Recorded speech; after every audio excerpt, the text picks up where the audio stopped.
तो पुण्यात्माओं, आज का हमारा जो विषय है वो इसी बात को लेके है कि भगत समाज ने पिछले 7 वर्षों से जिन कुपात्रों को ज्योति पाठ और दान का पैसा दे दे के अपने खुद के पैर पे खुद ही कुल्हाड़ी मारी है, जिसके परिणाम वो खुद भोग रहा है। लेकिन एक मौका फिर आपको परमपिता परमेश्वर जी ने दिया है। हम सत्सेवकों के माध्यम से आप जीव तक बहुत सारे ऑडियो वीडियो संदेश पहुंचाए हैं। कोई बात नहीं, हम जीव हैं, हमसे 100 प्रकार की गलतियां हो जाती हैं, लेकिन यदि अपनी गलतियों में कोई सुधार कर ले तो उसको परमेश्वर ने सर्वश्रेष्ठ बताया है, उसको अच्छी आत्मा बताया है। क्योंकि हमें मोक्ष चाहिए, हमें सतगुरु चाहिए। हमें सतगुरु के भाई बंधु परिवार रिश्तेदार से कोई लेना देना नहीं है। वो हमें भक्ति नहीं दे सकते, वो हमें भक्ति का पाठ नहीं पढ़ा सकते, उनसे हमारा ना कोई भला होना है। हमारा भला परमपिता परमेश्वर से होना है, हमारे पूज्य गुरुदेव से होना है, उनकी भक्ति से होना है और मर्यादित साधना से होना है।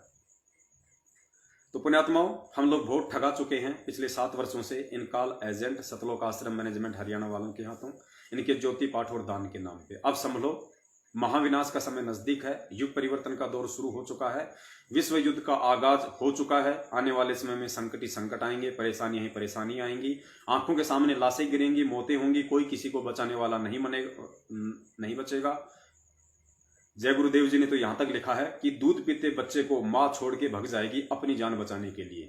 खाने के लिए लोग अन्न के दाने दाने के लिए तरस जाएंगे, गोली दवाइयों की कमी हो जाएगी, 15-15 कोस पे कोई व्यक्ति दिखाई नहीं देगा। ऐसा भयंकर विनाश का दौर आने वाला है, जिसकी शुरुआत हो चुकी है कोरोना महामारी से और इजराइल और फिलिस्तीन के बीच जो युद्ध चल रहा है उसको लेके। हम भी इन बातों पे ज्यादा और डिस्कस ना करके हम अपने पॉइंट पे आएंगे, क्योंकि आज हमने संदेशा देना है ज्योति हवन के विषय में। और आने वाले विनाश के समय में, आने वाले युग परिवर्तन के समय में परमपिता परमेश्वर की हम सभी जो आत्माएं हैं, हम कैसे सुरक्षित रह सकती हैं, कैसे हम उस काल के चक्र से, काल के प्रहार से अपने आप को बचा सकती हैं, किन किन भक्ति कर्मों से और मर्यादाओं से हम अपने आप को सुरक्षित रख सकते हैं, वो परमपिता परमेश्वर सतगुरु रामपाल जी महाराज जी ने अपने सत्सेवकों को प्रेरणा की और आज उस सभी बातें आपके सामने हम रखने जा रहे हैं। उसके बाद पुण्यात्माओं, गारंटी है इस भक्ति के अंदर, क्योंकि अगर इस भक्ति मार्ग में भी गारंटी नहीं है तो फिर किसी भक्ति में कोई गारंटी नहीं है। तो गुरुदेव हमेशा गारंटी देते हैं कि बच्चों, यदि मेरी बताएगी साधना तुम करोगे, मर्यादाओं में रहोगे, तो गारंटेड बात है, कैंसर क्या चाहे कैंसर का बाप हो, तुम्हारा बाढ़ बाका नहीं कर पाएगा। तो उसी परमपिता परमेश्वर सतगुरु रामपाल जी महाराज जी के आश्रित होके, उनके चरण कमलों में बैठ के और उन्हीं का पक्ष लेते हुए, उसी परमात्मा के आश्रय, उसी परमात्मा के सहारे, उसी परमात्मा के निमित्त बनकर हम सत्सेवक आप जी को ये गारंटी देते हैं कि परमपिता परमेश्वर सतगुरु रामपाल जी महाराज जी ने हमें जो सत प्रेरणा करके जो आदेश दिया है संगत को मैसेज देने के लिए, संगत को संदेशा देने के लिए, उस आधार से यदि आप आज के बाद अपनी क्रियाएं करेंगे भक्ति मार्ग की और उतना सोच समझ के चलेंगे, उतना अपनी मर्यादाओं का ध्यान रखेंगे, तो पुण्यात्माओं, काल क्या, चाहे काल से भी बड़ा कोई महाकाल क्यों ना आ जाए, परमपिता परमेश्वर सतगुरु रामपाल जी महाराज जी के सत भक्तों का एक खोपड़ी का बाल तक नहीं उखाड़ सकता। कोरोना, फंगस, डंगस तो बहुत दूर की बात है। अब आप लोगों को यह समझाना भी बहुत जरूरी है कि किस प्रकार काल ने आपको ठगा है, क्योंकि जब तक आप ये थोड़ा बहुत नहीं समझेंगे आप लोगों को यकीन नहीं होगा। वैसे तो पिछले 7 वर्षों से हम लोग यही काम कर रहे हैं, आप लोगों को बरवाला कांड की हकीकत से लेकर सतगुरु रामपाल जी महाराज जी के कलयुगी परिवार, बेटा बेटी, भाई बंधु, रिश्तेदार, कोऑर्डिनेटर, नामदान संचालक और अन्य जितने भी मायाधारी मस्करे संगत के अंदर हैं, जो ज्ञान को आधार ना बना के देखा देखने में एक दूसरे की चापलूसी और गुलामी करते हुए अपना जीवन जी रहे हैं भक्ति मार्ग पे, सबके बारे में हमने आपको परिचित करवाया है। तो आज एक बार आपको हम पुनः थोड़ा सा रिवीजन करेंगे कि देखिए किस प्रकार काल ने आपको ठगा है पुण्यात्माओं। सबसे पहले तो इन लोगों ने सन 2015 में फर्जी नामदान केंद्र खोल के माया प्राप्ति के चक्कर में भगत समाज को लूटने के लिए एक प्री प्लानिंग के तहत, एक षड्यंत्र के तहत इन्होंने देश विदेश में जगह जगह भोले भक्तों को मूर्ख बना के गुरु जी का आदेश बता के और इन्होंने फर्जी नामदान केंद्र खुलवा दिए गांव गांव, गली गली में।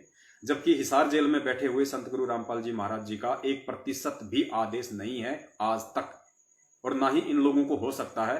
क्यों नहीं हो सकता इन लोगों को? इनके कुकर्म हम आपको आगे बताएंगे। ऐसे कुकर्मियों को वो सत्कर्मी परमात्मा कभी भी भक्ति मार्ग के आदेश नहीं दे सकता। तो सबसे पहले आप लोगों को फर्जी नामदान केंद्रों के बहाने काल ने लूटना शुरू किया। मुख्य विलेन जो है इस भक्ति मार्ग में वो काल है। वो काल सामने नहीं आता, उसका अपना वचन है, उसका अपना प्रण है, आप सब जानते हैं। इसलिए वो किसी को निमित्त बनाता है, अपने एजेंट निमित्त बनाता है। जिस प्रकार 650 साल पहले उसने बड़ी ही चालाकी से, बड़ी ही सावधानी से उसने कमाल को अपना एजेंट बना के और परमपिता परमेश्वर सतगुरु रामपाल जी महाराज जी के पास भेजा। कोई सोच भी नहीं सकता था कि जिस मुर्दे को परमेश्वर ने जिंदा किया, अपने बेटे की तरह रखा, लालन पालन किया, उसको दीक्षा दी, उसको शिक्षा दी, वो आगे चल के काल का एजेंट साबित हो सकता है। वो सत्संग हमारी इस भ्रमणा का निवारण करता है कि वर्तमान में भी वही होगा, और वर्तमान में तो विशेष होगा क्योंकि ये भक्ति युग है। इस समय काल को विशेष चिंता है, इसलिए उसने सतगुरु रामपाल जी महाराज जी के इर्द गिर्द उनके परिवार रिश्तेदारों में ही अपने एजेंट भेज दिए, जो उनके भाई के रूप में, बेटा बेटी के रूप में, उनकी पत्नी के रूप में, उनके रिश्तेदारों के रूप में आज आप और हम सब के सामने हैं। उसके बाद जब परमात्मा धर्मदास जी के माध्यम से इस मार्ग को आगे बढ़ाने की सोच ही रहे थे कि धर्मदास जी के पुत्र नारायण दास के रूप में मृत्यु अंध नाम का अपना एजेंट बना के उसके बेटे को भेज दिया। फिर गरीबदास जी महाराज जी के वहां आ जाइए, उनके बेटे भी आगे चल के काल के एजेंट साबित हुए। नानक जी को परमेश्वर ने निमित्त बनाया, आगे चल के नानक जी के पुत्रों ने भी निर्मल नाम से नया पंथ चला दिया, पाखंड शुरू हो गया। तो पुण्यात्माओं, इससे साबित होता है कि हमने अंततः ज्ञान को आधार बना के और परमपिता परमेश्वर अपने सतगुरुदेव जी की जो भक्ति विधि है, उन्होंने हमें जो निर्देशित किया, आदेशित किया है, हमें उसी आधार से भक्ति करनी पड़ेगी। हमने किसी भी अन्य व्यक्ति को देख के ये भक्ति नहीं करनी है, अन्य किसी भी व्यक्ति के दिशा निर्देशों पे नहीं चलना है। यदि अन्य कोई भी व्यक्ति हमें दिशा निर्देश भक्ति मार्ग के देता है तो सबसे पहले हमने जो थर्मामीटर दे रखा है, हमें गुरु जी ने जो पैमाना दे रखा है, क्या सही है क्या गलत है, तत्व ज्ञान, गुरुदेव के सत्संग, हमें उनसे मैच कर लेना चाहिए, हमें उनसे जांच परख कर लेनी चाहिए कि फला फला व्यक्ति जो हमें आदेश दे रहा है गुरु जी के नाम पे, वो गुरु जी के ज्ञान से संबंधित हैं भी या नहीं। अगर नहीं है तो उनको नेगलेक्ट करने में, उनको डिलीट करने में, उनको नकारा करने में, उनको मना करने में हमें 0% भी शंका और शर्म नहीं होनी चाहिए, क्योंकि हमें भगवान चाहिए, गुरु जी का परिवार नहीं चाहिए। और यदि कोई भगत उनके सत्संगों के आधार से आपको संदेशा दे रहा है तो मानने में भी कोई शर्म नहीं होनी चाहिए। तो देखिए पुण्यात्माओं, सबसे पहले इन्होंने फर्जी नामदान केंद्रों के माध्यम से आप और हमको ठगना शुरू किया। और पुण्यात्माओं, दूसरी तरफ ये उस परमपिता परमेश्वर की लीला है, ये उनका खेल है। क्योंकि सतगुरु रामपाल जी महाराज जी का ये वचन है, कबीर सागर में लिखा हुआ है, और कहते हैं साध वचन पलटे नहीं, चाहे पलट जाए ब्रह्मांड। परमेश्वर ने जो शब्द निकाल दिए, जो वाणियां बोल दी कि कलयुग में 1000 वर्ष तक ये भक्ति मार्ग निर्बाध रूप से चलेगा, कोई इसको हानि नहीं पहुंचा पाएगा। तो सतगुरुदेव जी की गैर हाजिरी में, उनकी शारीरिक रूप से अनुपस्थिति में 1000 साल तक कैसे ये मार्ग चलेगा निर्बाध रूप से, इसी के लिए सारी वर्तमान में प्रोसीजर हो रही है। उस 1000 साल में कौन कौन व्यक्ति बाधा उत्पन्न कर सकते हैं, किस किस प्रकार की बाधाएं उत्पन्न हो सकती हैं, कौन कौन भगत किस किस प्रकार के कुक्रम करके संगत को ठगने की कोशिश कर सकता है, ये सारी चीजें आज उस परमपिता परमेश्वर ने अपनी अनुपस्थिति में संगत के सामने लाके रखनी थी, ताकि ज्ञान आधार से संगत समझ जाए और आने वाले समय में काल की ठगी का शिकार होने से बचे। सबसे पहले सतगुरु रामपाल जी महाराज जी ने अपने कलयुगी परिवार का भंडाफोड़ करना अति आवश्यक था, क्योंकि परमेश्वर का वचन है कि ये जो भक्ति मार्ग है सतयुग से लेकर इस कलयुग तक हमेशा से नाद पुत्रों से चलता है, बिंद वालों से नहीं चलता। बिंद का मतलब होता है जो परमेश्वर के निकट होते हैं, जो परमेश्वर के ब्लड रिलेशन में होते हैं, जो उनके सगे संबंधी होते हैं, वो सभी लोग, चाहे उनमें भाई बंधु रिश्तेदार भतीजा जो भी आ जाए, क्योंकि वो सभी आपस में उनका बिंद का संबंध है, वो एक ही खून में सब कुछ बंधे हुए हैं, रिश्तेदारियों में वो बंधे हुए हैं, तो वो सभी लोग बिंद में आते हैं। बिंद का मतलब केवल यही नहीं होता कि जो बच्चे उत्पन्न हुए हैं वही नहीं आते, रिश्तेदार भी बिंद में आते हैं। तो परमेश्वर ने कहा है कि ये जो मेरा भक्ति मार्ग है धर्मदास, ये हमेशा से नाद पुत्रों से चला है, और बिंद वालों ने तो हमेशा इसमें भट्ठा ही बैठाया है। ऑडियो वीडियो मैं आपको काफी बार सेंड कर चुका हूं, आज विषय थोड़ा अलग है इसलिए माफी चाहूंगा। तो सतयुग से लेके अब तक बिंद वालों ने हमेशा इस भक्ति मार्ग का भट्ठा बिठाया है। परमेश्वर के बिल्कुल निकट था कमाल, हम उसको बिंद का बोल सकते हैं, क्योंकि उसका लालन पालन किया परमात्मा ने। वैसे तो उनका नाद पुत्र था, वचन का पुत्र था, लेकिन 24 घंटे उनके साथ रहा करता था, बेटे की तरह परमेश्वर ने उनका लालन पालन किया, इसलिए हम उनको बिंद की कैटेगरी में लेते हैं। वो गुरुद्रोही साबित हुआ, काल का एजेंट साबित हुआ। धर्मदास जी का बिंद का बेटा, जो धर्मदास सोच रहा था कि मेरे बेटे के माध्यम से आगे मार्ग चलेगा, वो भी काल का एजेंट साबित हुआ। आदरणीय गरीबदास जी महाराज जी के बेटे भी काल के एजेंट साबित हुए, नानक जी के पुत्र भी काल के एजेंट साबित हुए। तो आज सतगुरु रामपाल जी महाराज जी के बेटा बेटी, भाई बंधु, रिश्तेदार, जवाई, ये कैसे सोने की तरह खरे साबित हो सकते हैं? ये नहीं हो सकते। इसीलिए सतगुरु रामपाल जी महाराज जी ने 2008 में ही अपने बेटा बेटी के विषय में खुल के बता दिया था एक सत्संग में, वीडियो के माध्यम से, कि मुझे अच्छे से पता है कि ये जो मेरा बेटा बेटी हैं ये आगे चल के मेरी कैसी सेवा पानी करते, मेरी कैसे खातिरदारी करते, मुझे अच्छे से इनके व्यवहार का, इनके स्वभाव का पता है। और दूसरी तरफ उनके भाई बंधु रिश्तेदार, उनका भी परमेश्वर ने बिल्कुल खुलासा करके रख दिया है और आज उनके कुक्रम आप लोगों के सामने जग जाहिर है। तो पुण्यात्माओं, सबसे पहले हम तत्व ज्ञान को आधार बनाते हुए यह समझने का प्रयास करेंगे कि वर्तमान में अपने विजन को अंजाम तक पहुंचाने के लिए और आने वाले 1000 वर्षों तक निर्बाध रूप से इस भक्ति को परवान चढ़ाने के लिए ये क्या प्रोसीजर चल रही है परमात्मा की, इस प्रोसीजर को हमने समझना है। प्रोसीजर अगर समझ में आ गई तो फिर हम उस परमपिता परमेश्वर के इस मिशन में सहायक बन सकते हैं, हमें सेवा का मौका मिल सकता है। देखिए, जो तत्व ज्ञान है, जो सृष्टि रचना है, वो अहम है। जब तक हम सृष्टि रचना को नहीं समझेंगे, हम अध्यात्म की किसी भी समस्या का जो है निपटारा नहीं कर सकते। तो गुरुदेव ने हमेशा यही कहा, यदि अध्यात्म को समझना है, किसी शास्त्र को समझना है, भक्ति मार्ग को समझना है, तो आपने सृष्टि रचना को समझना बहुत जरूरी है। और सृष्टि रचना में ही सारे पॉइंट हैं जो आज ये क्लियर कर देंगे कि वर्तमान में सतगुरु के अनुसार काम हो रहा है या सतगुरु के विरुद्ध काम हो रहा है। अगर विरुद्ध कर रहा है तो कौन कर रहा है, और मर्यादा में रह के यदि गुरुदेव के अनुसार कर रहा है तो कौन कर रहा है। इसके लिए हम सृष्टि रचना में चलते हैं कि आज उस परमपिता परमेश्वर सतगुरु रामपाल जी महाराज जी ने अपने कलयुगी परिवार का भंडाफोड़ करना अति आवश्यक था। अपने कलयुगी परिवार, भाई बंधु, रिश्तेदारों का जो काला चेहरा था, भगत के वेश में जो भेड़िए बने बैठे थे, जो काल के दूत बने बैठे थे, जो इस भक्ति मार्ग में आने वाले समय में सबसे बड़ा रोड़ा उत्पन्न हो सकते थे, होते, उन सबको जग जाहिर करना, उनके मनवश कर्म कुकर्मों को संगत के सामने जग जाहिर करना अति आवश्यक था। इसलिए परमपिता परमेश्वर ने वो किया भी। बहुत सारे लोग समझे भी, बहुत सारे लोग नहीं भी समझे। धीरे धीरे अगर उनके अच्छे संस्कार होंगे तो वो समझ भी जाएंगे। तो परमेश्वर ने बताया, जिस प्रकार से सृष्टि रचना की शुरुआत में मालिक को अच्छे से पता था कि समर्थ का काम उसी को साजे और करे तो मूर्ख बाजे, भगवान का काम भगवान ही कर सकता है। लेकिन उस परमपिता परमेश्वर को अच्छे से पता था कि मेरे जो पुत्र हैं, मेरे जो 16 पुत्र हैं, और सबसे बड़ा पुत्र था अचिंत्य। मालिक को पहले से पता था, क्योंकि परमेश्वर अंतर्यामी होता है। मालिक को पता था कि मैं जो सृष्टि रचूंगा, आगे चल के ये लोग उसमें ठूं ठा करेंगे, ये लोग अपनी दाल गलाने की कोशिश करेंगे, आगे चल के इन लोगों के अंदर ये अहम आ सकता है, ये वहम आ सकता है, क्योंकि भक्ति उनके पास भी थी, शक्ति उनके पास भी थी, शब्द शक्ति उन सभी के पास है। तो आगे चल के ये भी ये बात बोल सकते थे कि हे परमपिता परमात्मा, ये सृष्टि रचना तो हम भी कर सकते थे, कौन सी बड़ी बात है, आपने आत्माएं उत्पन्न कर दी, वो तो हम भी कर सकते थे, क्योंकि शब्द शक्ति हमारे पास भी है और शब्द से कुछ भी उत्पन्न किया जा सकता है। ये दीप रचना, पेड़ पौधे, ये दूध की नदियां, ये सब कुछ करना परमात्मा हमारे बस में भी है, ये हम भी कर सकते थे। तो मालिक को पता था कि आगे चल के ये अपनी टांग ना अड़ाएं, इसके लिए इनको इनकी औकात दिखाना, इनकी समर्थता से इनको परिचित करवाना कि यू आर नॉट गॉड, तुम केवल जीव हो, भगत हो, इससे ज्यादा तुम्हारी कोई औकात नहीं है, समर्थ का काम तुम नहीं कर सकते और ना तुम करने में समर्थ हो। इसलिए परमात्मा ने सृष्टि रचना की शुरुआत में ही, आगे सृष्टि रचने से पहले, सबसे पहले अपने उन पुत्रों का वो घमंड तोड़ना, अहंकार तोड़ना, उनको तत्व ज्ञान से परिचित करवाना, उनको हकीकत से परिचित करवाना बहुत ही जरूरी था, ताकि आगे चल के मेरे मिशन में ये किसी प्रकार का रोड़ा ना अटकाए।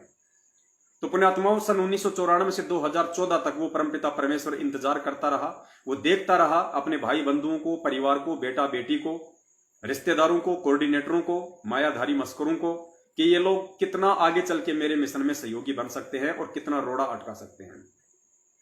जहां जहां उन लोगों ने उन 27 वर्षों में गलतियां की, तो परमपिता परमेश्वर सतगुरु रामपाल जी महाराज जी ने खूब समझाया, खूब टोका, बहुत सारों को आश्रम से बाहर भी किया कुछ समय के लिए, फिर उनकी प्रार्थनाओं पे उनको वापस ले लिया। लेकिन फिर भी वो काल के जीव थे, और काल को जीव कहीं नहीं माने, कोट सुने जो ज्ञाना, जैसे लाख अग्नि के माही, बिछुड़ते काट समाना। और परमेश्वर कहते हैं कि चाहे कोटि वर्ष करो संगत संतों की, पत्थर का जल में क्या भीजे, एक चंदन बन में रंग ला दे, बांस बिटम्बी ना सीजे। कि ये पत्थर के समान है, इनके ऊपर सतगुरु के सत्संगों का कहीं कोई असर नहीं हो सकता। ये लोग तो उस चंदन के पेड़ के चारों तरफ लिपटे हुए सांप की तरह हैं। गुरुदेव ने उदाहरण देके बताया ऐसे भक्तों के विषय में कि जो ऊपर से तो भगत बने फिरते हैं, जब तक वो सतगुरु के साथ रहते हैं तब तक तो बहुत शीतल उनका स्वभाव रहेगा, बहुत अच्छा बोलेंगे, मीठा बोलेंगे, प्यार से बोलेंगे, ऐसे लगेगा जैसे इनसे बढ़ के कोई भगत नहीं है। लेकिन जैसे ही वो सतगुरु से दूर हो जाएंगे अपनी औकात दिखा देंगे कि हम काल एजेंट हैं। इसके लिए परमात्मा ने एक वाणी के माध्यम से हमें समझाया कि जैसे सर्प चंदन लिपटाई तन भया शीतल पर विष नहीं जाई। जैसे सर्प चंदन लिपटाई, जिस प्रकार सांप चंदन के पेड़ के चारों तरफ लिपट के बिल्कुल शीतलता महसूस करता है, चुपचाप रहता है, बिल्कुल शांति प्रिय रहता है, क्योंकि चंदन का पेड़ शीतल होता है, ठंडा होता है, और सांप उनके चारों तरफ लिपट जाया करते हैं उस ठंडक के कारण। और दूसरों को ऐसा लगता है कि इसका तो जहर मर चुका है, ये तो बिल्कुल साधु बन चुका है। तो परमेश्वर कहते हैं जैसे सर्प चंदन लिपटाई, लेकिन तन भया शीतल, केवल उसका शरीर ही शीतल है, तन भया शीतल पर विष नहीं जाई।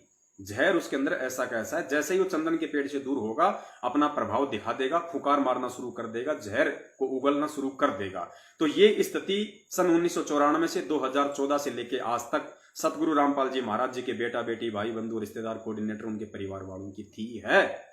और ये आज परमात्मा ने संगत को दिखाना था कि बच्चों ये सबसे बड़े काल के एजेंट है, आगे चल के मेरे मार्ग में अगर कोई रोड़ा बनेगा तो यही लोग बनेंगे। और बरवाला कांड भी इन्हीं लोगों के कुकर्मों का परिणाम और नतीजा है।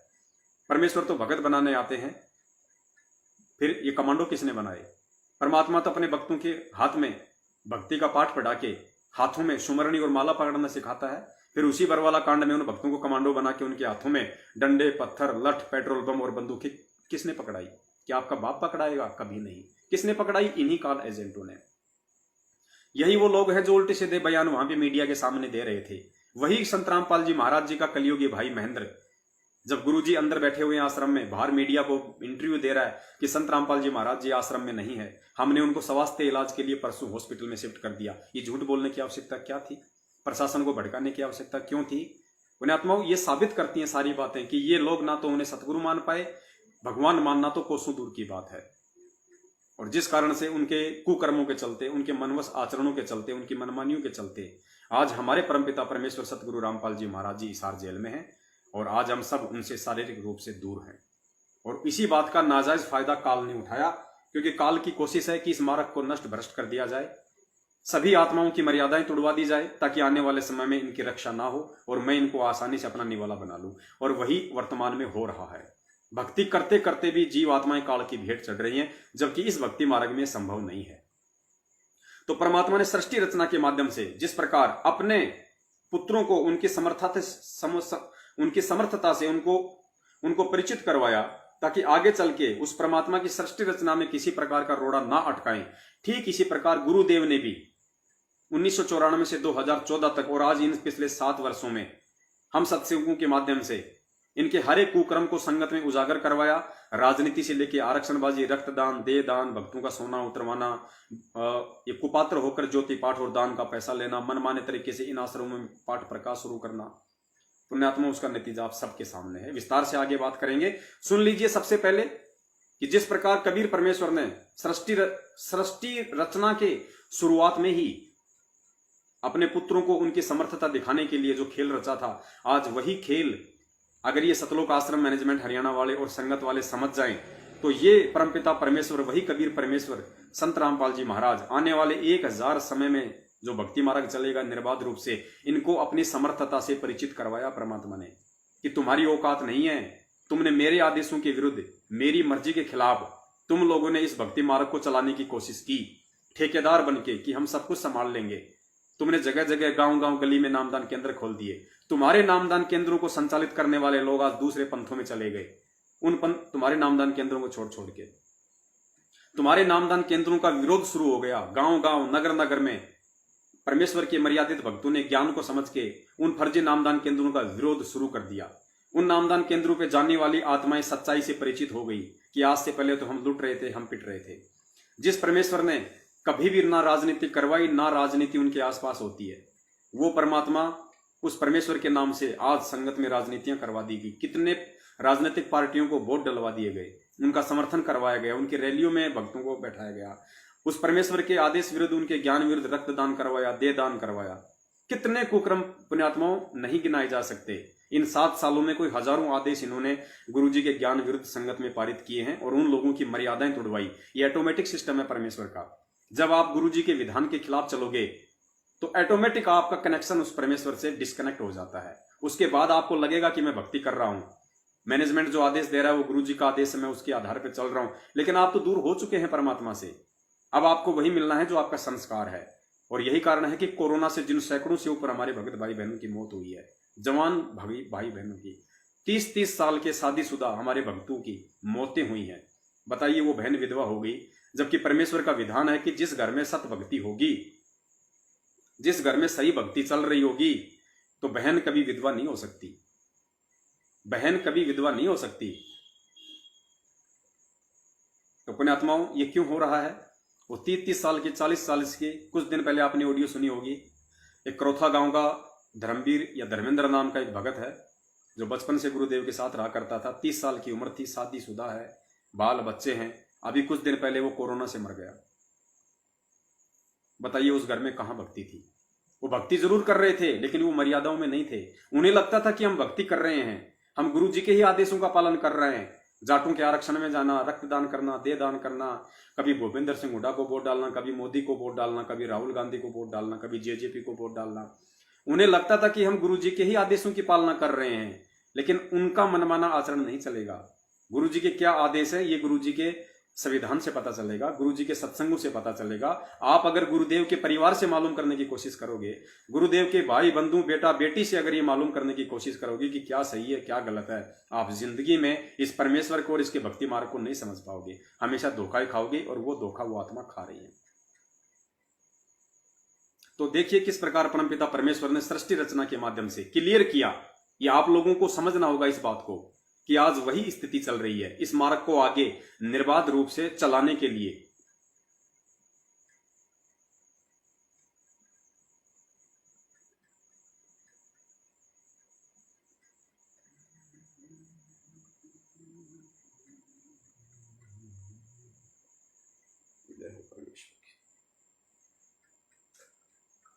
इसी प्रकार सतलोक के अंदर परमात्मा सत्य पुरुष कबीर देव जी, जिसको परम अक्षर ब्रह्म भी कहते हैं, उन्होंने वहां सतलोक में रचना शुरू की।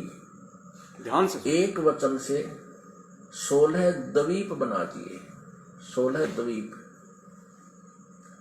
और फिर एक एक वचन से एक एक पुत्र की उत्पत्ति कर दी। उन 16 पुत्रों को प्रत्येक द्वीप में रहने का आदेश दे दिया, और अपने उन 16 पुत्रों में से एक पुत्र का नाम अचिंत है। ध्यान से सुनना। अचिंत से कहा कुछ समय के उपरांत आगे सृष्टि रचना करो, जबकि खुद भी कर सकते थे परमात्मा। परमात्मा ये दिखाना चाहते थे उन पुत्रों को कि समर्थ के बिना कोई भी प्रयत्न करता है वो सफल नहीं होता। कहते हैं ना, जिसका काम उसी को साजे और करे तो मूर्ख बाजे। अचिंत ने अपने वचन से एक व्यक्ति ये अचिंत की बहुत बड़ी नादानी थी, ये गलती थी कि उसने परमपिता परमेश्वर के ये शब्द कहने पे कि अचिंत आगे सृष्टि रचना करो, उसको हाथ जोड़ देने चाहिए थे, उसको चरणों में पड़ जाना चाहिए था कि हे परमपिता परमेश्वर, मैं 2 कोड़ी का जीव मालिक, मेरी क्या औकात सृष्टि रचना करने की। लेकिन पुण्यात्मा, उनको तत्व ज्ञान नहीं था, और उसने अहंकार में आके, मान बढ़ाई में आके, मेरे को गुरुजी ने आदेश दे दिया और मैं ये कर सकता हूं, जबकि उसको पता नहीं था कि परमात्मा क्या खेल खेलने जा रहा है। परमात्मा तुझसे सृष्टि रचना नहीं, तेरी औकात तुझे याद दिलाना चाह रहा है। या उसका नाम रखा अक्षर पुरुष। अब उस अचिंत ने अपने द्वारा उत्पन्न पुत्र को वचन से जो उत्पन्न किया था उसको ही अविनाशी पुरुष मान लिया, उसको अक्षर पुरुष नाम से संबोधित किया और उसे कहा कि तू मेरा सहयोग करना सृष्टि रचने में। वहां परमात्मा ने प्रत्येक द्वीप में जब द्वीप रचना की, प्रत्येक द्वीप में मान सरोवर की भी रचना की। एक अलग से मानसरोवर भी, कॉमन मानसरोवर भी रचना की। तो वो अक्सर पुरुष मानसरोवर में जाके नहाने लगा, नहाते नहाते गहरा चला गया और वहां वो पानी में ही सो गया, निंद्रा आ गई। अपनात्मा सतलोक के अंदर श्वासों से शरीर नहीं है, बहुत समय तक वो बाहर नहीं आया। तब परमेश्वर कबीर देव जी ने उसी जल से जल लिया हाथ में, अपनी वचन शक्ति से उसको जादूगर की तरह एक अंडा बना दिया। उस अंडे में एक जीवात्मा प्रवेश करती, उस अंडे को छोड़ दिया उस मानसरोवर में। वो गड़गड़ गड़गड़ करता हुआ नीचे पहुंचा। तो वो अक्सर पुरुष की जो अधूरी निद्रा भंग होगी, जिस कारण से वो कुछ कोपित हो गया, उस कोप से, कोपित दृष्टि से उसने अंडे की तरफ देखा कि किसने मुझे डिस्टर्ब किया है। उस कोप से वो अंडा फट गया।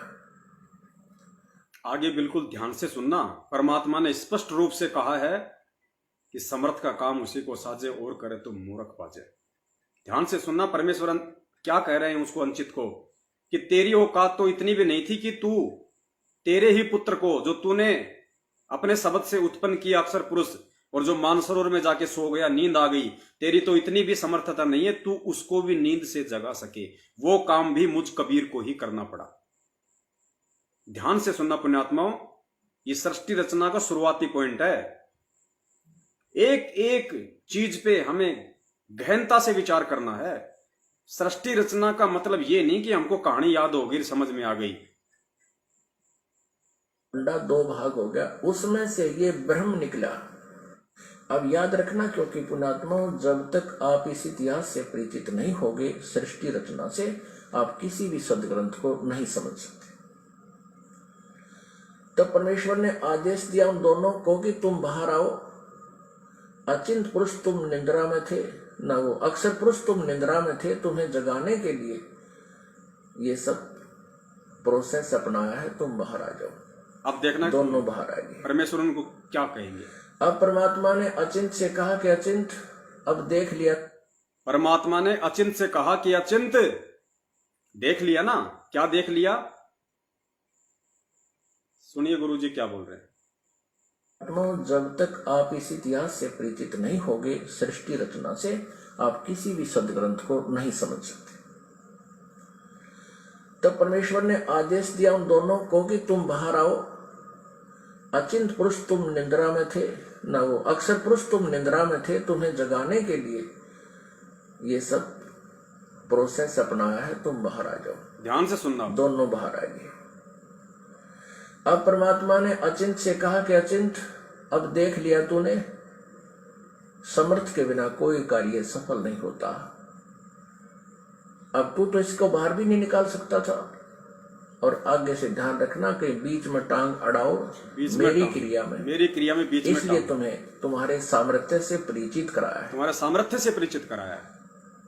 तो अचिंत ने कान पकड़ लिए कि दाता, हम कुछ नहीं कर सकते।